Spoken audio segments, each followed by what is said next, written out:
Hi. Praise the Lord எல்லாருக்கும். உங்களோடு கூட இந்த வேத வசனத்திலே நான் பகிர்ந்து கொள்ளுகிறதில் மிகவும் நான் சந்தோஷம் அடைகிறேன். இன்றைக்கு நாங்கள் ஒரு முக்கியமான விஷயத்தை குறித்து தியானிக்க போகிறோம். அது என்னவென்று சொன்னால், எனக்கும் அநேக ஜனங்களுக்கும் இருக்கிற கேள்வி, முக்கியமான ஒரு கேள்வி ஒன்று இருக்கிறது.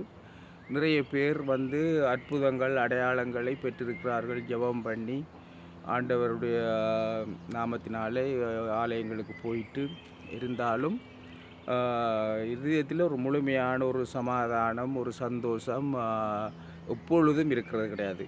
கோயிலுக்கு போயிட்டு வரும் பொழுது இருக்கும். ஆனால் தொடர்ச்சியாக அது தக்க வைத்து கொள்ளுகிறது அவர்களுக்கு ரொம்ப கஷ்டமாக இருக்கிறது. அதை குறித்து அன்றைக்கு ஒரு பாஸ்டர் எனக்கு எங்களோடு பகிர்ந்து கொள்ளும் பொழுது இதை சொன்னார். ஒரு கூட்டத்திலே அவர் மத்தேயு 11:28 யாருக்கெல்லாம் தெரியும் அப்படின்னு சொன்ன உடனே கிட்டத்தட்ட எல்லாருமே சொன்னார்களாம். மத்தேயு 11:28, வருத்தப்பட்டு பாரம் சோப்பவர்களே, நீங்கள் எல்லாரும் என்னிடத்தில் வாருங்கள், நான் உங்களுக்கு இளைப்பாறுதல் தருவேன் அப்படி என்று சொன்னார்களாம். அப்போ அவர் அடுத்த கேள்வியை கேட்டார்களாம், உங்கள் இதில் இருக்கிற ஆக்களுக்குள்ள எவ்வளவு பேருக்கு உங்களுக்கு ஒரு முழுமையான இளைப்பாறுதல் சமாதானம் இருக்குது அப்படின்னு சொன்னோடனே பெரும்பான்மையான ஆக்கள் அதில் கையை வைத்து காணும். கிட்டத்தட்ட முழு பேரும் என்று சொல்லலாம். அவைகள் கையை வைத்து காட்டையில. அப்போ அவர் அதுக்கு காரணம் என்ன அப்படி என்று சொல்லிட்டு, நாங்கள் ஆலயத்துக்கு போகிறோம், அற்புதங்களை ஆண்டவர் எங்களுடைய வாழ்க்கையில் செய்திருக்கிறார், நோய்களை எல்லாம் சுகமாகி இருக்கிறார், அப்போ என்ன என்று சொல்லிட்டு அவர் அதுக்கு விளங்கப்படுத்தினார். அப்போ அடுத்த வசனத்தை நாங்கள் விட்டுடுறோம். அந்த ஒரே ஒரு வாக்குத்தத்தத்தை மாத்திரம் பாடமாக்கி இருக்கிறார்கள். ஆனால் அதுக்கு கீழே இருக்கிற வசனம் தான் அந்த முக்கியமான ஒரு வசனம். வருத்தப்பட்டு பாரம் சோப்பவர்களே, நீங்கள் எல்லாரும் என்னிடத்தில் வாருங்கள், நான் உங்களுக்கு இளைப்பாறு தருவேன். நான் சாந்தமும் மனத்தாழ்மையுமாயிருக்கிறேன். என் நுகத்தை உங்கள் மேல் ஏற்றுக்கொண்டு என்னிடத்தில் கற்றுக்கொள்ளுங்கள், அப்பொழுது உங்கள் ஆத்துமாக்களுக்கு இளைப்பாறுதல் கிடைக்கும். அப்போ இந்த இளைப்பாறுதல், ஒரு சமாதானம், ஒரு சந்தோஷம் அப்படி என்று சொல்கிறது மனுஷனுடைய வாழ்க்கையில் மிகவும் முக்கியமான ஒன்று. அதாவது நான் கூட இயேசு கிறிஸ்துவை அறியாத காலத்தில் இந்த பாட்டை நான் பாடுவதுண்டு. எங்கே நிம்மதி, எங்கே நிம்மதி, அங்கே எனக்கோரிடம் வேண்டும், அங்கே எனக்கோரிடம் வேண்டும் இப்படி ஒன்று சொல்லி பாடி நிம்மதியை தேடி நான் அலைஞ்சு திரிஞ்சதுண்டு. ஆனால் நாங்கள் இயேசு கிறிஸ்துவனுடைய அன்பை அறிந்து கொண்டதுக்கப்புறம் அவருடைய பாதத்தில் அமர்ந்து கொண்டு இந்த வேதத்தை நாங்கள் தியானிக்கு அவருடைய வாழ்க்கை ஒப்பு கொடுத்து அவரோட வாழ்ந்து கொண்டிருக்கும் பொழுது நிம்மதியாக வாழ்ந்து கொண்டிருக்கிறோம். அப்போ நாங்கள் சரியான முறையில் நாங்கள் ஆண்டவரை பின்பற்றி அவரை அணுகி அவரோடு கூட நாங்கள் வாழும் பொழுது தான் எங்களுடைய வாழ்க்கையில் நிம்மதி இருக்கிறது. இன்னும் ஒரு வசனத்தை நான் உங்களுக்கு வாசித்து காட்ட முடியும். ஏசாயா 55 இப்படி இந்த வண்ணமாக சொல்லுகிறது. ஓ தாகமாக இருக்கிறவர்களே, நீங்கள் எல்லாரும் தண்ணீர்கள் அண்டைக்கு வாருங்கள், பணம் இல்லாதவர்களே நீங்கள் வாங்கி சாப்பிடுங்கள், நீங்கள் பணமுமின்றி விலையுமின்றி திராட்சரசமும் பாலும் கொள்ளுங்கள், நீங்கள் அப்பமில்லாததற்காக பணத்தையும் திருப்தி செய்யாத பொருளுக்காக உங்கள் பிரயாசத்தையும் செலவழிப்பானேன். நீங்கள் எனக்கு கவனமாய் செவி கொடுத்து நலமானதை சாப்பிடுங்கள், அப்பொழுது உங்கள் ஆத்துமா கொழுப்பான பதார்த்தத்தினால் மகிழ்ச்சியாகும்.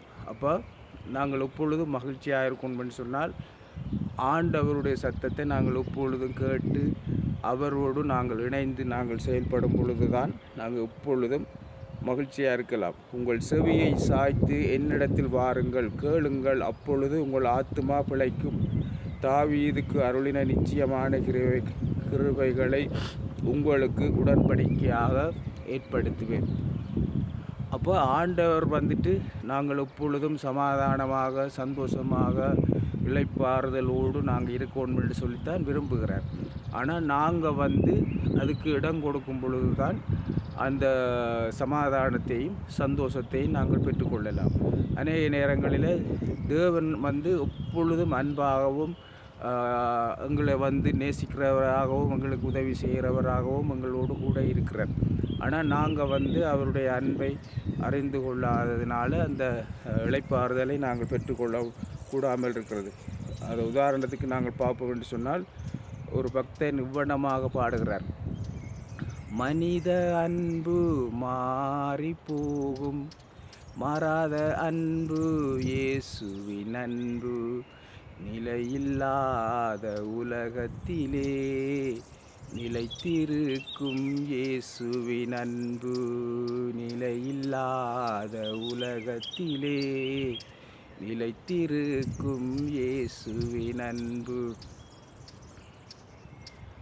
வாழத் துடிக்கும் மானிடனே, சாகத் துடித்த இயேசுவை பார். வாழத் துடிக்கும் மானிடனே, சாகத் துடித்த இயேசுவை பார். அடிகளேற்று அழகை இழந்த அன்பர் இயேசுவின் அன்பை பார். மனித அன்பு மாறி போகும், மாறாத அன்பு இயேசுவின் அன்பு. இந்த வண்ணமாக தேவனுடைய அன்பு இப்பொழுதும் மாறாதது, நிலையானது, நித்தியமானது. உதாரணத்துக்கு நாங்கள் ஆதாமைக்கு ஆண்டவர் ஆதாமோடு சஞ்சரித்து ஆதாமோடு தோட்டத்திலே உலாவி கொண்டிருந்தார், ஆதாமோடு அன்பாயிருந்தார். ஆனால் வந்து ஆதாம் வந்து தேவனுடைய அன்பை உணராமல், அவர் வந்து ஆண்டவருடைய சத்தத்துக்கு செவி கொடுக்காமல், அவர் செய்ய வேண்டாம் என்று சொன்ன காரியத்தை செய்தபடியினால ஆதாம் வந்து தேவனுடைய சாயலை இழந்து விட்டார்.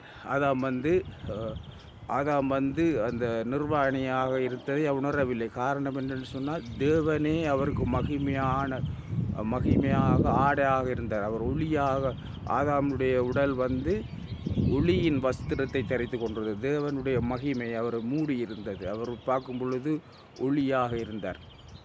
ஆனால் எப்பொழுது அவர் தேவனுடைய பிரசன்னத்தை விட்டு விலகி போனாரோ, தேவனுடைய மகிமையை இழந்து போனாரோ, உடனே அவர் வந்து நிர்வாணியாக மாறிவிட்டார். அதனால் ஆண்டவர் வரும் பொழுது அவர் ஓடிப்போய் ஒளிந்து கொண்டார், தான் நிர்வாணமாக இருக்கிறது என்று சொல்லி. அப்போ தேவன் வந்து அவரை அப்படியே விடவில்லையே, என்னுடைய சொல்ல கேட்கவில்லையே அப்படி என்று சொல்லி அவரை தள்ளி விடாமல், அவருக்கு ஒரு ஆட்டை பலியாக, அவருடைய பாவத்துக்காக அப்பொழுதே ஒரு ஆடு பலியாகி, அந்த ஆட்டினுடைய தோலை எடுத்து ஆண்டவரே அவருக்கு ஒரு உடையை செய்து, அதனாலே அவருக்கு ஒரு உடையை உடுத்து அவருடைய நிர்வாணத்தை மறைக்கிறார். அப்போ வந்துட்டு பாருங்கள், ஆண்டவருடைய அன்பை, அதாவது வந்து ஆதாமுக்கு ஒரு தகப்பனை போல அன்றைக்கே அவர் வந்து ஆதாம் தேவனுடைய அன்பை ஏற்றுக்கொள்ளாத பொழுதும் தேவன் வந்து அன்றைக்கும் அன்பு மாறாதவராக அவருக்கு ஒரு தகப்பனை போல ஒரு உடையை தைத்து கொடுத்து அவருடைய மானத்தை மூடினார். அதே போலத்தான் இன்றைக்கும் ஆண்டவருடைய அன்பு ஒரு நாளும் மாறாமல் இருக்கிறது. நீங்கள் ரோமருக்கு எழுதின நிருபத்தை நீங்கள் வாசிப்பீங்கன்னு சொன்னால், கிறிஸ்துவின் அன்பை விட்டு நம்மை பிரிப்பவன் யார்? உபத்திரவமோ, வியாகுலமோ, துன்பமோ, பசியோ, நிர்வாணமோ, நாசமோசமோ, பட்டயமோ, இவைகள் எல்லாவற்றிலும் நாம் நம்மில் அன்பு கூறுகிறவர்களாலே முற்றும் ஜெயங்கொள்ளுகிறவர்களாக இருக்கிறோம். மரணமானாலும், ஜீவனானாலும், தேவதூதர்களானாலும், அதிகாரங்களானாலும், வல்லமைகளானாலும், நிகழ்காரியங்களானாலும், வருங்காரியங்களானாலும், உயர்வானாலும், தாழ்வானாலும், வேறெந்த சிருஷ்டியானாலும் நம்முடைய கர்த்தராகிய இயேசு கிறிஸ்துவில் உள்ள தேவனுடைய அன்பை விட்டு நம்மை பிரிக்க மாட்டாதென்று நிச்சயத்திருக்கிறேன். அப்போ தேவனுடைய அன்பை விட்டு இந்த உலகத்திலே ஒன்றும் பிரிக்க முடியாது. ஆனால் ஆதாமை போல நாங்களும் வந்து ஆண்டவருடைய சொல்லை கேட்டு அவரை விட்டு நாங்கள் பிரிந்து போக முடியும். ஆனாலும் தேவனுடைய அன்பை உண்மையாக அறிந்தவர்கள் அவரை விட்டு போக வேண்டிய அவசியமே கிடையாது. ஏனென்றால் அவருடைய காட்டுகிற அன்பை போல இந்த உலகத்தில் நாங்கள் வந்து எங்கேயும் நாங்கள் அப்படி ஒரு அன்பை நாங்கள் அனுபவிக்க முடியாது. அவர் கொடுக்குற சந்தோஷம் மாதிரி, அவர் கொடுக்குற ஆசீர்வாதங்கள், அவரிடத்தில் இருக்கிற எல்லா விதமான அன்பு, சந்தோஷம், சமாதானம், ஆசீர்வாதங்கள், ஜீவன் எல்லாத்தையும் அவர் எங்களுக்கு கொடுக்கும் பொழுது நாங்களே அவரை விட்டு போக வேண்டும். ஆனால் அதை அறியாமல், தேவனுடைய அன்பை அறியாமல் அந்த பிசாசு வந்து ஜனங்களை ஏமாற்றி ஆண்டவர் உன்னை நேசிக்கையில், ஆண்டவர் உன்னை கதை செய்யலை, அப்படி இப்படி செய்யலைன்னு சொல்லிவிட்டு, அதாவது வந்து பிசாசினுடைய சத்தத்தை கேட்குறபடியினால மனுஷன் தேவனை விட்டு விலகி போகிறான். ஆனால் ஆண்டவர் சொல்கிறார், ஏதோ வாசற்படியில் என்று தட்டுகிறேன், ஒருவன் என் சத்தத்தை கேட்டு கதவை திறந்தால் நான் அவனிடத்தில் பிரவேசித்து அவனோட போஜனம் பண்ணுவேன், அவனும் என்னோடு போஜனம் பண்ணுவான். அப்போ ஆண்டவர் வந்து எங்களுக்கு தேவையான முழுமையான நிறைவான எல்லா விதமான ஆசீர்வாதங்களையும் எங்களுக்கு கொடுக்கும் பொழுது நாங்கள் அவரை விட்டு போக வேண்டிய அவசியம் இல்லை. ஆனால் இந்த அறியாமையினாலே என்னுடைய ஜனங்கள் சங்காரமாகிறார்கள் என்று சொல்லிட்டு தேவனுடைய அன்பை நாங்கள் முழுவதுமாக அறிந்து கொண்டோம் என்று சொன்னால் உண்மையாக நாங்கள் திருப்தி உள்ளவராக, எப்பொழுதும் இளைப்பாறுதல் உள்ளவராக, சமாதானம் உள்ளவர்களாக வாழ வேண்டும். அதனால தான் நாங்கள் இரவும் பகலும் தேவனுடைய வேத வசனத்தில் தியானமாக இருக்கும் பொழுது இந்த பிசாசு வந்து எங்களை ஏமாற்ற முடியாது, அவருடைய அன்பை விட்டு பிரிக்க முடியாது. அப்போ நாங்கள் அவரோடு சேர்ந்து நிற்கும் பொழுது எதுவும் அந்த தேவனுடைய அன்பை விட்டு எங்களை பிரிக்கவே முடியாது. கர்த்தர் தாமே உங்கள் ஒவ்வொருவரை நிறைவாக ஆசீர்வதிப்பார். நான் உங்களுக்காக ஜெபம் பண்ணுகிறேன். பிதாவே, நீ பார்த்து கொண்டிருக்கிற ஒவ்வொரு பிள்ளைகளையும் அவருடைய குடும்பங்களையும் நிறைவாக ஆசீர்வதியும். தேவனுடைய அன்பை விட்டு ஆண்டவரே இந்த உலகத்தில் இருக்க எதுவும் எங்களை பிரிக்க முடியாது நாங்கள் அறிந்திருக்கிறோம். ஆண்டவரே, உங்களுடைய அன்பிலே எங்களை காத்துக்கொள்ள உங்களுடைய பரிசுத்த ஆவியானவருடைய ஆளுகைக்கு எங்கள் எல்லாரையும் ஒப்புக் கொடுக்கிறோம். தொடர்ந்து உங்களுடைய பரிசுத்த இரத்தத்தினால மூடி எங்களை ஒவ்வொருவரையும் பாதுகாத்து கொள்ளும், ஆசீர்வதி. இயேசு கிறிஸ்துவின் வல்லமை உள்ள நாமத்தினால ஜெபிக்கிறோம் எங்கள் ஜீவன் உள்ள நல்ல பிதாவே. ஆமேன். கர்த்தர் தாமே உங்கள் ஒவ்வொருவரையும் நிறைவாக ஆசீர்வதிப்பார். ஆமேன்.